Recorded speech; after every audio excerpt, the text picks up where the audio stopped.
our job is going to be non-existent in 3 years. I beg to differ.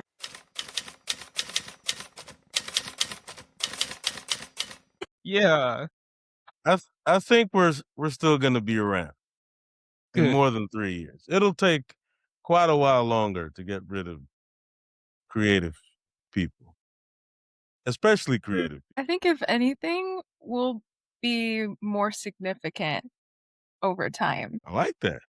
Sweet, sweet. Well, I'm here with some of my favorite people. And I don't say this lightly because I feel like I talk to each of you guys like multiple times, at least throughout the month, throughout the week. I actually went on a trip with Abbenyi. We like were rooming in the hotels, like we were in a different hotel like every other night. That Every was night, actually. Yeah. yeah, that I, was I something, saved man. its life too. He, Benny's Well allergic to shellfish and he like, well, there's more to that story, like, yeah, yeah. we'll So, get into that. We'll get into yeah. So it's been an incredible like start of the year for VBG, and mainly like because of these folks here. And so just getting a chance to kind of talk a little bit about some of the projects that we've worked on, some of the things that we've got a chance to do and collaborate. My goal is to bring all of them together to collaborate on one big project at some point, but that'll be down the line. So I'll get you guys to introduce yourself. We'll start at the top with Alexis. Hi, I'm Alexis. I'm a graphic designer, and I've been designing with VBG for, I don't know, like 6 or 7 months now. So it's been an exciting time. I guess it's my third turn. So I'm Kimmone Martin. I'm marketing coordinator, but my passion is more brand design. Love branding. I've been working with Todd for what, couple months? I don't even remember. Because I think we've like attacked so much projects. So I kind of like lost count in like that short space of time. So yeah, like that's me. And I'm Abbenyi. I'm a graphic designer. Been doing it for about 15 years, something like that, and been working with Todd for past 8 months or so, and it's one of the best working relationships I've ever had, man. So And I Todd's a man. didn't I didn't pay these guys to say that. So that's really good. So technically. So all right, I only have you It's in guys here for Bitcoin. like a short time. So I want to go into like I want to just glean as much knowledge. I want people to see how talented and how gifted you all are. And they probably see that in the work. But it's one thing to see the work, but it's another thing to be able to talk to the creator themselves or hear from the creator themselves. So a little bit of what we're gonna do is gonna get into the weeds of some of the projects that I've worked on with you guys individually. And here's a maybe a touchy subject, but where does a project actually start, and then what happens when it starts in the wrong place? And I'll show you guys where we're going from here. But yeah, just how would you guys answer that question? I guess I'll go first. I feel like a project starts, when you get in touch, I guess. Like, I think, but the one thing I always say about projects is people sometimes don't really know what they want, but they know what they don't want. So once you give them the first thing to look at, that's when the project really starts. I mean, people always say, we should have processes in place where we can like outline every minute and second that everything's going to happen on. Like, this will happen today, that'll happen tomorrow, that'll happen in the morning. That, like, the projects don't always work out like that. Like, you can have a pretty good idea of how you want it to go, but it's not always going to work out that way. An example is like the first project we worked on, the ad for Exec Brand Authority.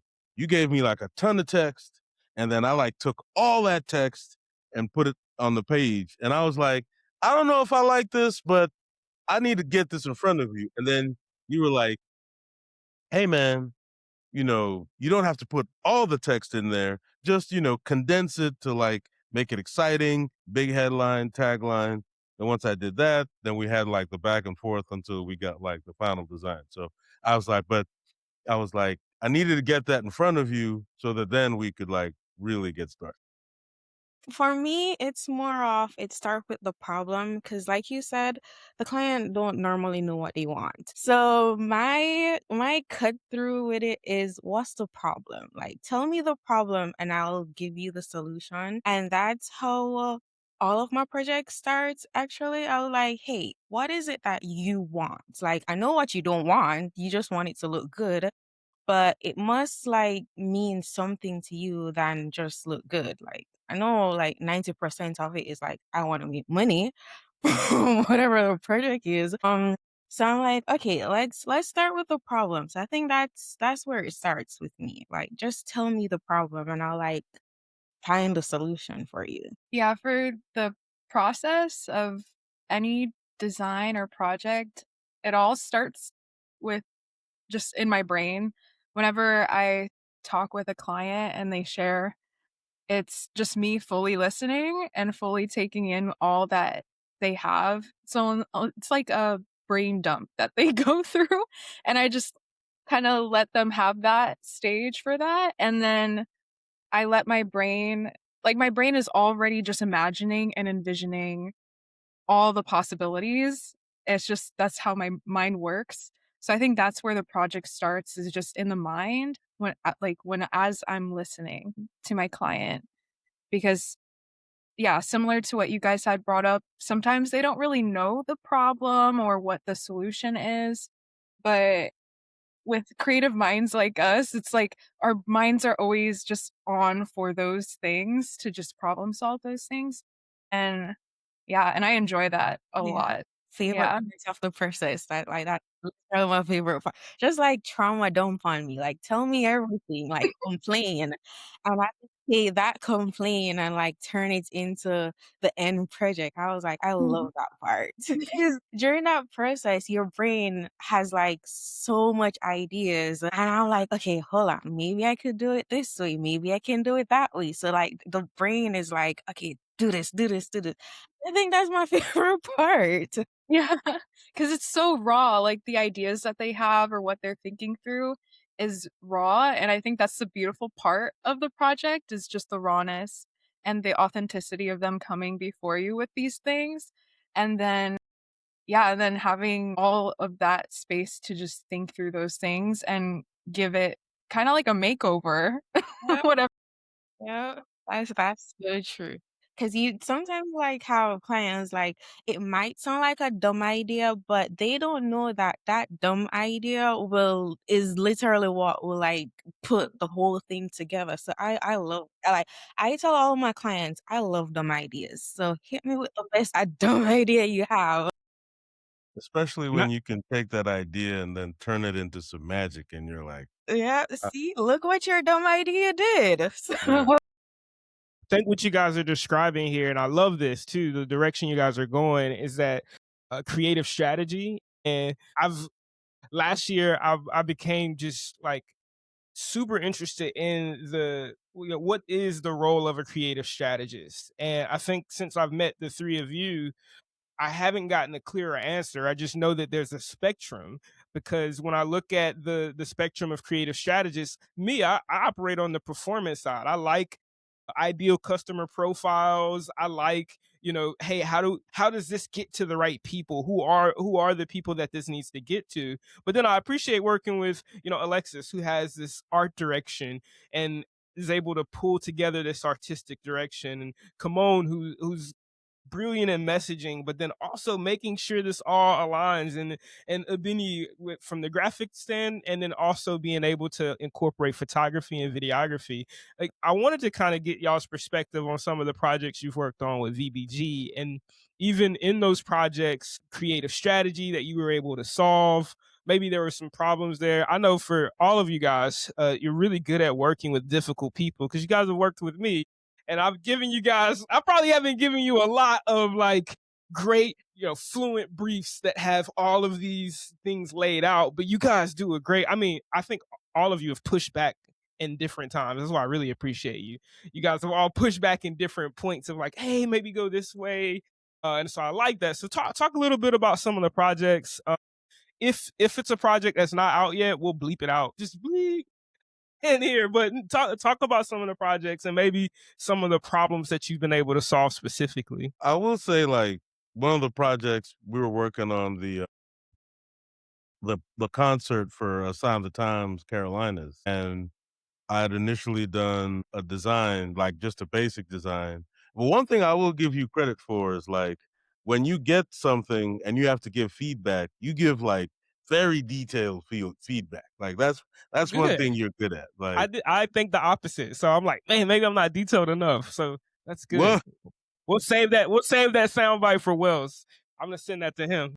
so like did like just like with the magazine ad, I just did like a basic poster design, and you were like, hey, let's add all this and add all that, and you were like, and you weren't saying like not like make this color. You just say like give this some texture. So then it's up to me to like think like at first I'm like, yeah, this does need some texture. Then it's up to me to figure out like what kind of texture am I gonna add, and then I just use like, and you wanted to get like the religious theme in there, so you like use a photo of a choir, and then the client saw it and they were like, actually, we have some photography. So then they send the photography over, and they're like, so it's always that like back and forth, and then the final, like if you see the first design and the final design, it's like there's like this big leap in the product, and I was like really happy with how that in terms of process, I'm like that's a great example. That's helpful because sometimes I feel like I speak a different language, and that's why I just in my head I know what I want, but like my hands don't really work as well in Adobe like y'all's do. So it's like, I yeah, guess here we I have a go. good Todd interpreter software or You something. gotta speak my language. I appreciate that. Man, maybe I haven't like unlocked that version of Todd yet. Yeah, not yet. Yeah, okay. I got a ways to go. Not yet, because the project that we've like seriously like worked on, the whole Hillside and the Yuma project, I didn't get any feedback from him. I'm like, I've been pressing him. I'm like, hey, what do you think of this? Like, what do you think of this? And I'm like, nothing. And I'm like, maybe I'm good at my job. Yeah, he trusts your eye. I haven't met that like strong feedback from Todd. I know he is very detailed with those briefs. There are pages, Good. pages. Like I get that version of him, and like after reading the briefs and all of that, when it hits the feedback stage, I'm like, I don't. What should I fix? And he was like, oh no, he sent it to the client. I'm like, did we not supposed to fix anything? Hey, So yeah, definitely my favorite project, which it's literally still going on, is the pitch deck, the media deck for old, because up until like this week, it's actually like my first detail IP deck that I've worked on, and I love research, like I love history. So I think this project was like really right up my alley. It was more like about the history and me doing research and taking like they had a whole rough draft of information that they probably like made in Canva or Microsoft Word. Uh, we'll bleep that out. Yeah, we'll bleep that out. I liked it because it had so much information in it, and it was like good because I made that information come to life on how they wanted investors to read the whole deck. So I think that's definitely like my favorite project with VBG up until this day, which is still currently happening right now. So yeah.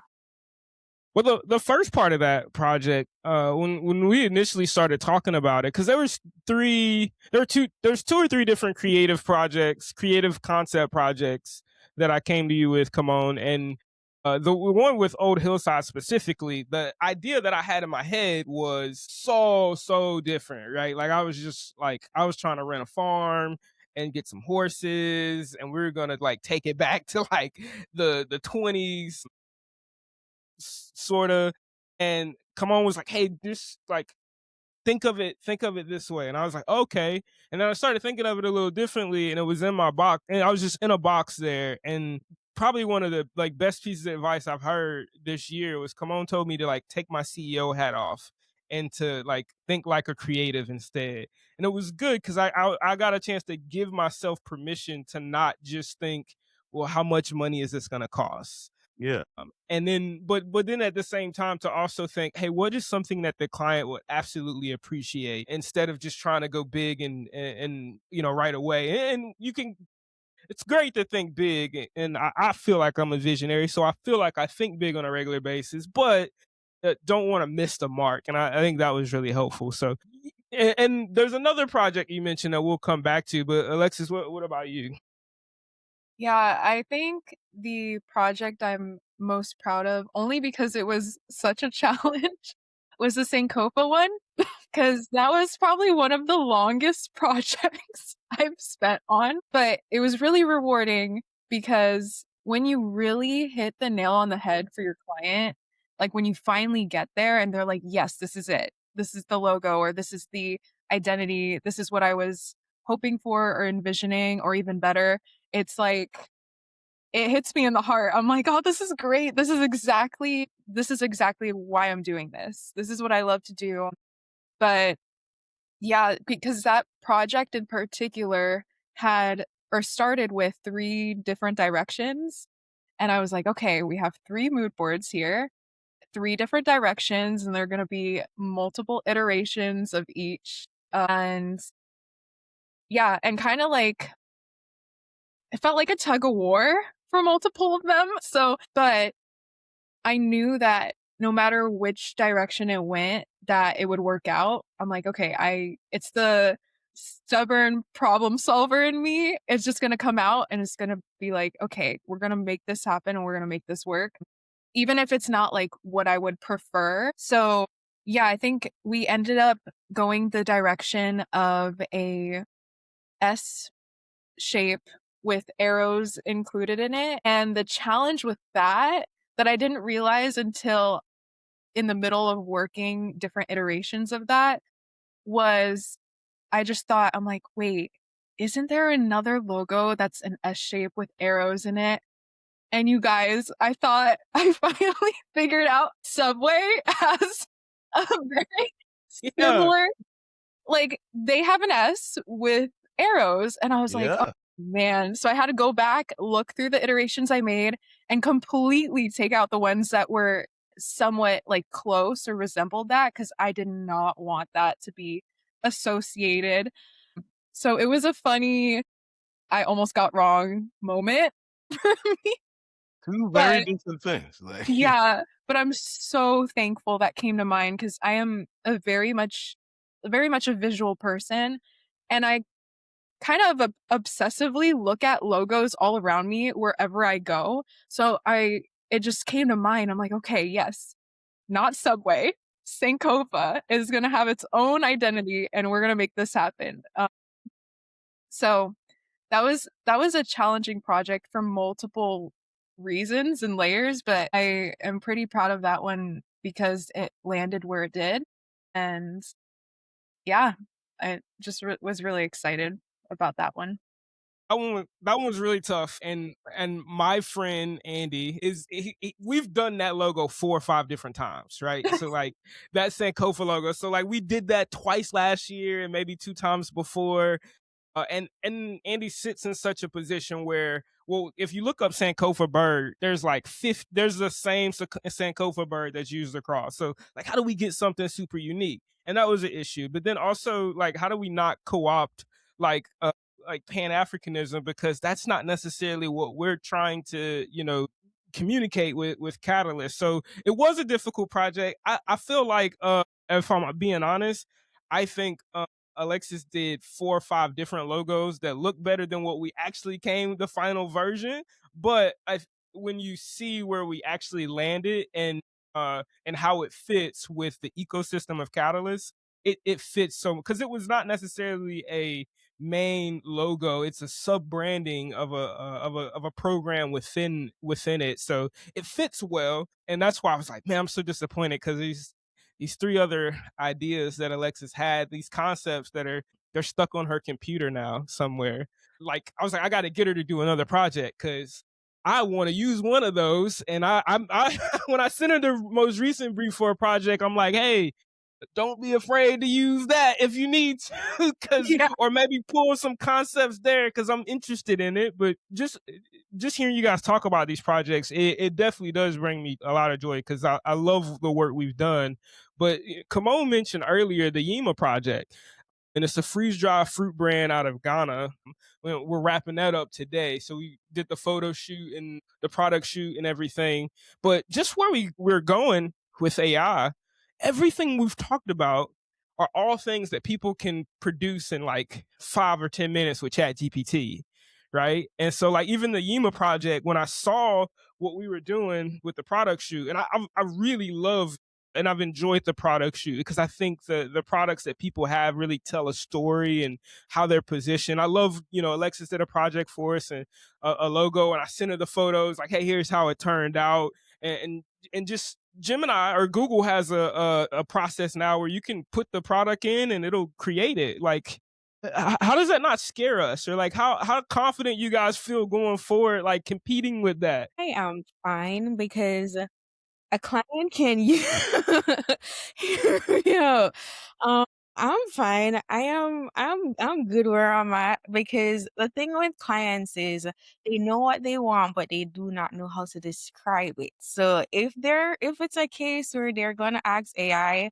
to do something, they don't know how to describe it. I'm sorry. So it takes a creative brain to like process what they're trying to say and trying to do because AI is just gonna like produce what you tell it to produce.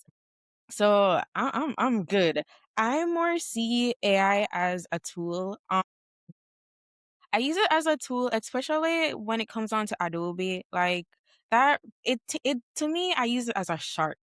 Cause like before this whole AI remove background tool, especially in Photoshop, I had to like use the pen tool and like cut it out. I'm like, oh, now I could just like press a button and it's gone.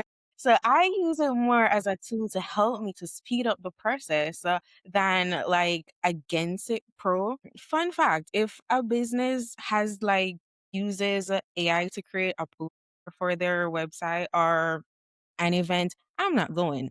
And I have so much people around me, especially in the creative space, saying that if a company uses AI to like create a logo or they're not supporting that business because they're cheap and don't want to like pay an actual designer to create it. So like automatically the trust for that company is like gone. That's how I see it. So yeah, I like use it more as a tool and to just like speed up the process. I think the only exception for me with that is like when it's like these little mom and pop operations, they're like, they just found out the Hurricanes parade is on Saturday and the Hurricanes won the Stanley Cup out of it. So it's Yeah, shout out to the like Canes. So it's like they want to make this poster real quick, and they're like they don't want to have to like start looking for a graphic designer and stuff. So in cases like that, I can understand. But if IBM is using AI, I'm just like no, that's not like I think was it I think it's either DraftKings or FanDuel has like an entirely AI generated ad, and then there's a part of the ad where like this whale comes out of the water and it's like in this weird, like you would think like it's like the boat is supposed to be in the whale's mouth and then the whale is like over the people like that. But it's like this weird where it's not over the people, it's like behind them in a weird way. Like and that's where you're like, hey, you're supposed to prompt the AI to get it to look how you want. But they were just like, whatever, it's AI, it's good enough. We'll put it. And I'm just like, I think it's Bet3, it's one of these big betting companies. And I'm like, come on now. Like you guys have money. I mean, betting companies make so much money. I'm like, AI, nah, I'm like, I can't get down. See, I told you that's why we can't be replaced because they don't know what to tell AI what to do. They have to like be very specific with their details and they're not. So hey, we will be. Yeah. And then who's the target audience there, right? Like who are you trying to reach, right? Like that's what one of the cool things about the Yima project was that I knew going in hey, here are the 3 different target audiences. And so I was able to send that to Kimmone and Junie to say, hey, here's who we're trying to touch here. Like, these are the people that we want this to stand out. And so I have that, like, this is the thesis at the beginning of the project. And then now the data, where, when we pull the data off of Meta today, we'll be able to say, well, hey, one of the audience that we wanted to hit was like healthy snackers. Well, I'm unable to tell you, and this particular group wasn't, there was no like race. It was mostly women, probably like 25 to 35. I can tell you for a fact, hey, here's who, this reached based on Meta, and the creative there. And that's another thing I've seen is that when we're doing a project, we're doing a sprint or a campaign of some sort. When we do the creative in house versus a client who may use someone else or AI, it's landing better, right? Especially so, like, there's a real benefit in creative strategy from identifying who this needs to go to, who this needs to hit, and then also building the creative off of that. And then from there, running the ads or whatever to make sure it gets to that point. But yeah, what else? Like, as far as what are you guys saying? Hey, I can't let AI touch this. Here, I think there's an over reliance here when it comes to AI. What's been your experience in the last like year long AI boom when it comes to what we do? I will say, like, because we're in the World Cups going on right now, I was looking up, like, hey, where can I go watch a game?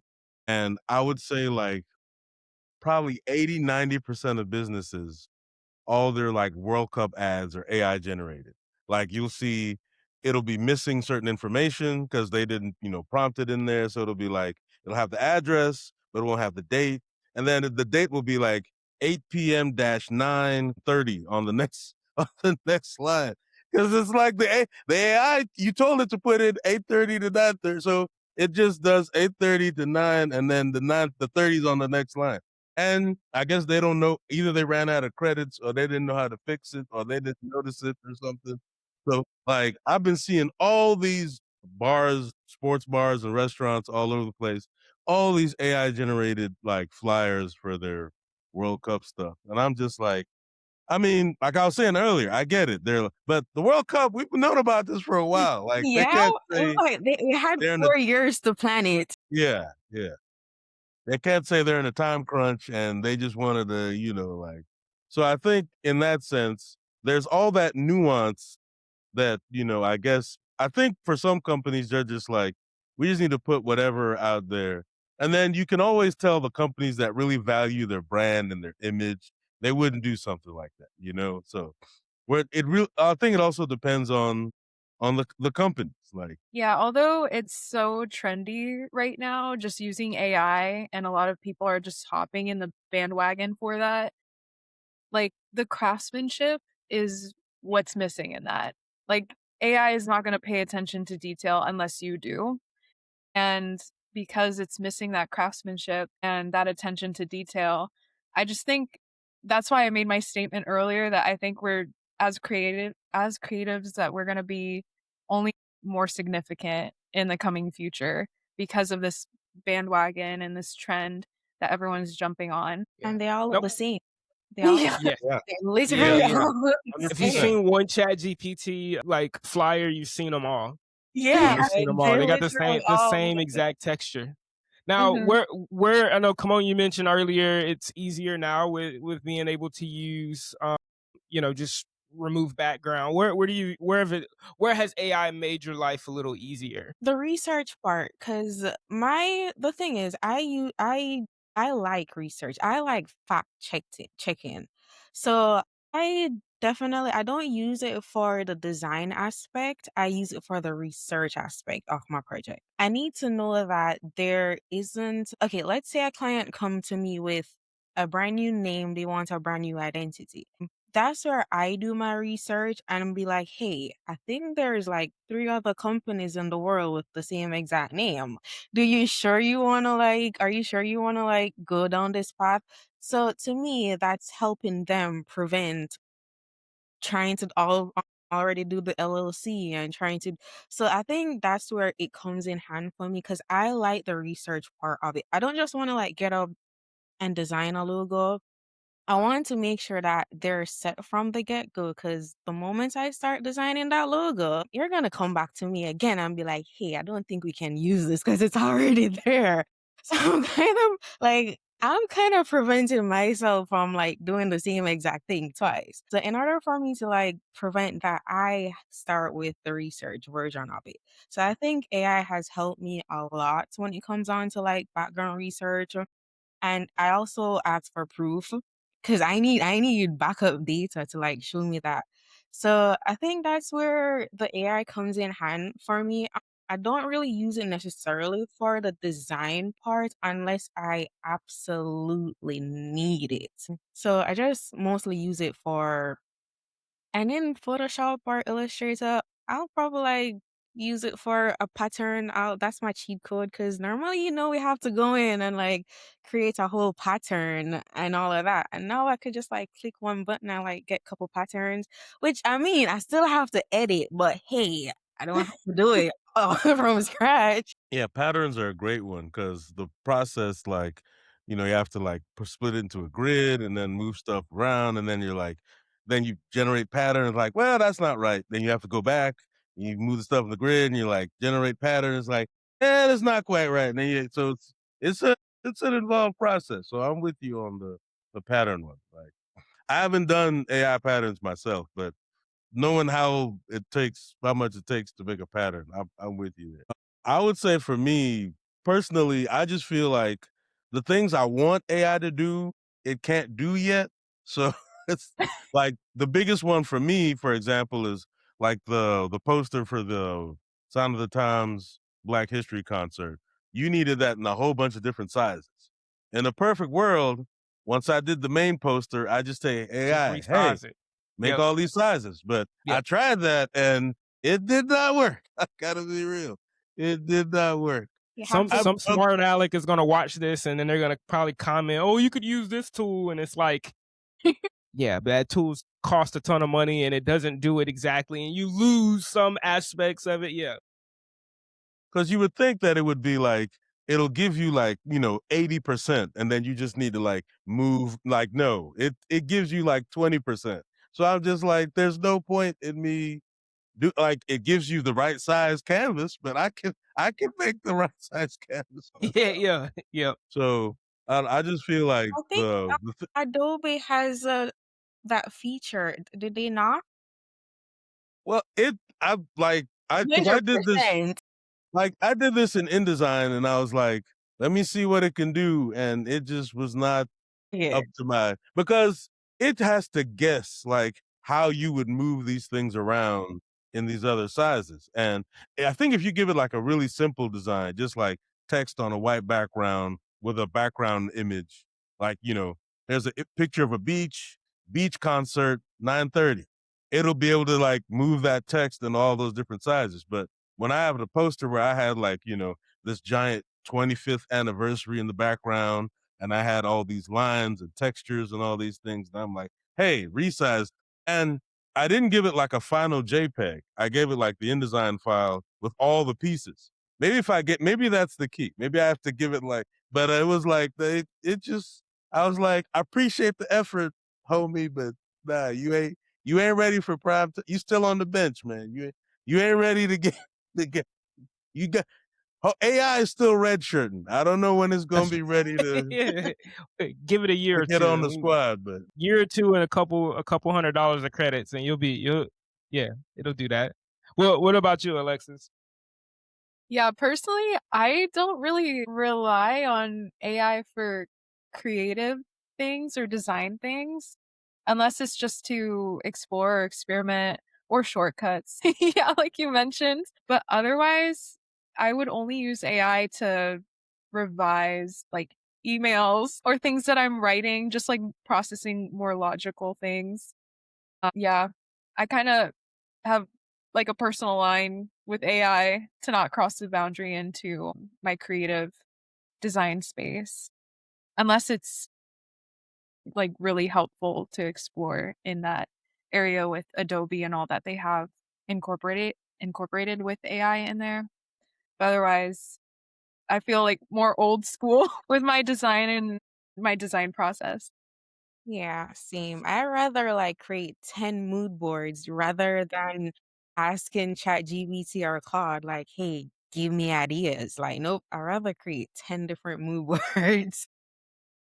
Now that's 100%. probably been the biggest help for me is mood boarding because when I start off mood boarding either on Pinterest or I have like a blank white canvas that I'm just posting a bunch of images in, I need to figure out like maybe I don't always have a way with words, so I just like, hey, what do you see here? And I asked the AI this, and it's giving me like a description. I'm like, that doesn't make sense, but this word, I like this word. Let's keep working on it from here. And so either that, or even also being able to kind of bounce ideas off of when it comes to um, hey, here's buying personas and building this database of like buying personas and what fits.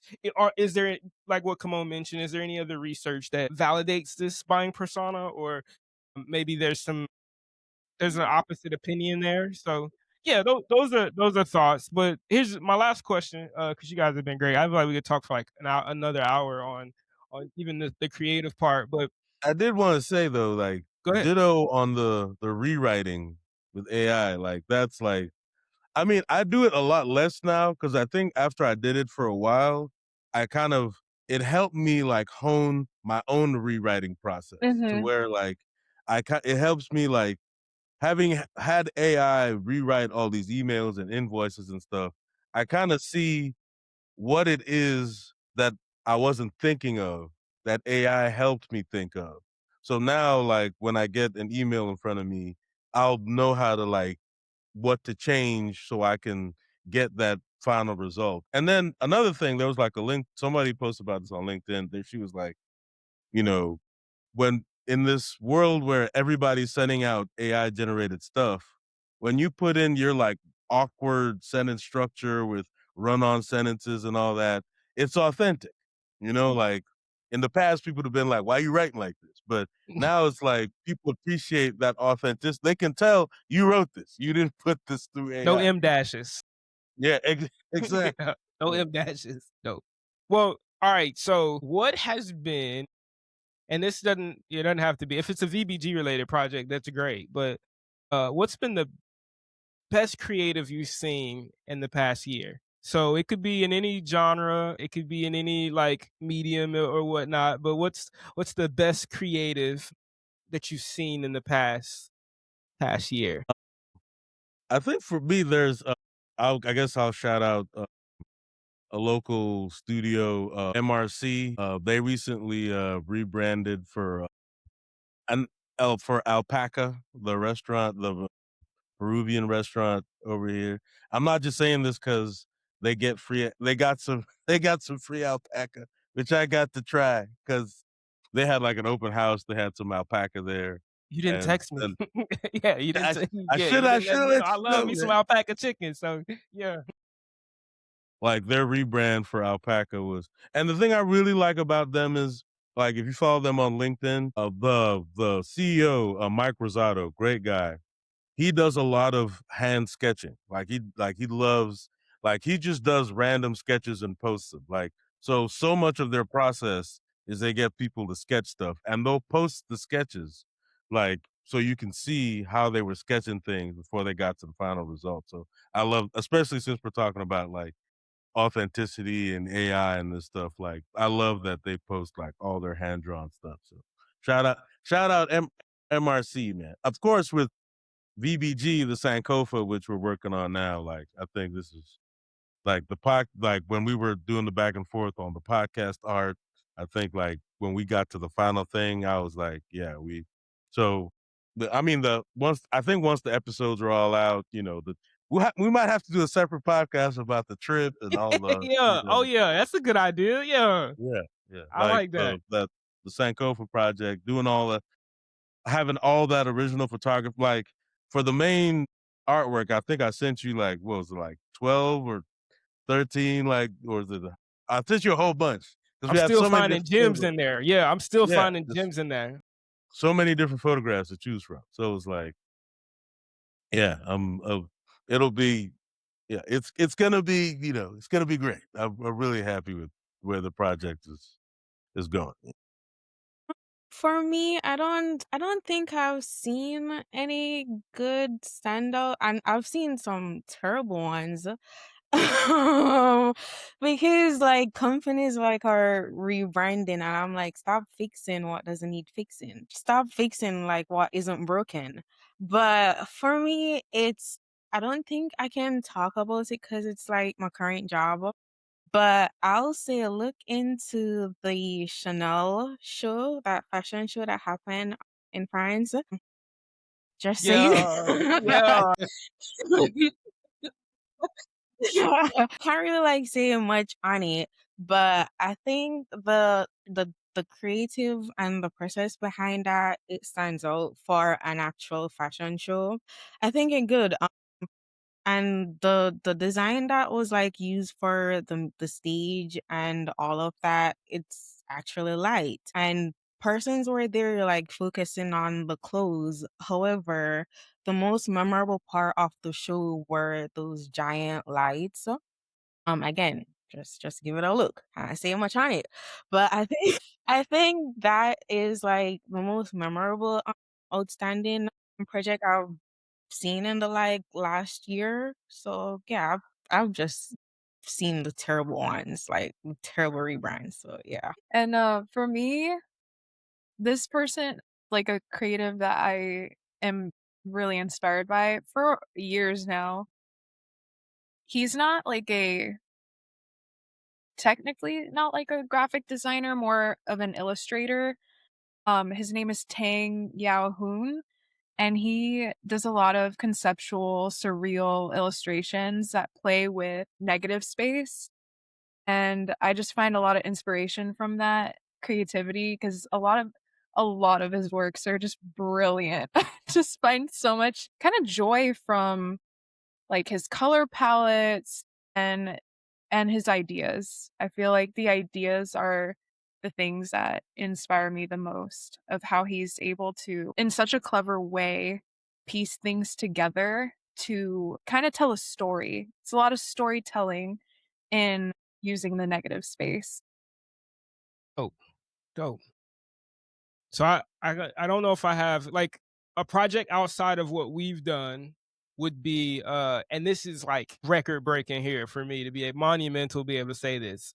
Adidas, I don't like Adidas. I don't own anything Adidas. The project they did for Anthony Edwards, like you can tell they shot a bunch of different like spots and they've pieced them together throughout the year and it's almost it's very like culturally relevant, right? So and it just fits. It feels authentic to who he is. Like I can almost guarantee there's no AI involved as far as like script writing and things. Like they went and told Anthony Edwards to go be Anthony Edwards. So he got his 16th technical, and if you get your 16th technical in the NBA, you get suspended. And so they dropped a commercial that right then and there like that night, or he dunked on somebody and the next thing you see is like you'll see a commercial. Oh, did you see that dunk? And it's like, man, like and it's just been so many different of them. Like just i I've tweeted several times, whoever's doing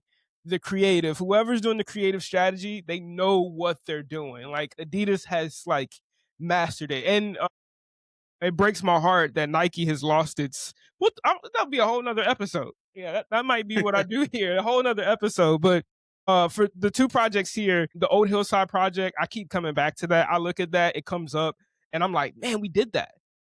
And I'm and I'm and as surprised as you are.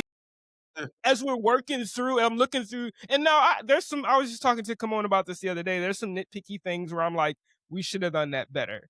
We should have done that. And I'm still upset for Kimmone for. I wish he had been there, but I think I think it's just a really great like concept shoot, and I just feel really proud about it. And then the Sankofa project, from creating a new logo for Sankofa that Andy is proud of, because Andy's one of my closest friends and I love him to death. So him being able to, this is something that he was like excited about. And typically, like when I send things to Andy, he could be really critical and be like, oh, the famous cuss words. make it pop a little bit, or it doesn't resonate with me. But he really loves this. He really loves this logo. And then how we're incorporating it into the podcast. I think the podcast, the series, is really, really tough. I think I had some 2 or 3 12-hour editing days of just cutting and cutting. And shout out to my guy Will Brown, who did the music for it. That's specifically, it's unique to that series. The people who gave their commentary, the things that they talked about, the raw emotions. My wife texted me this morning after listening to episode 3, which is out now. She was like, wow, it felt like they were really wrestling and they didn't come to a conclusion on episode 3. It was just them wrestling with the topic. I could tell it was a tough day. It's like, yeah, that's it. And wait until you hear episode 5 or episode 6, where it's very similar. So I'm really excited about the work we're doing and the work we're gonna do, because we're like smack dab in the midst of like a couple of projects. So sooner or later we'll break bread in person, play a little golf. Alexis and Benny, you guys don't play golf, do you? No, not really. No. That's okay. Not You guys really. you guys should just grab dinner with us after. That's fine. Yeah, we'll just eat dinner later. Yeah, no need to. But yeah, thank you guys for joining us today. I'm so appreciative of you. Hopefully the listeners, you guys appreciated this. A lot of gems here. If you don't, I'll have all their LinkedIn's and information. Hire these people, right? But also, look, don't hire them in a sense where they can't work. It's like, you know what I mean? Like, yeah, no, hire them. Hey, yeah. Hire these people for sure. But like, just save some time. Like, yeah, save a piece in y'all's heart for us at VBG. But hey, thank you guys for listening. We'll have this everywhere you listen. So YouTube, Facebook, wherever. So, hey, thank you.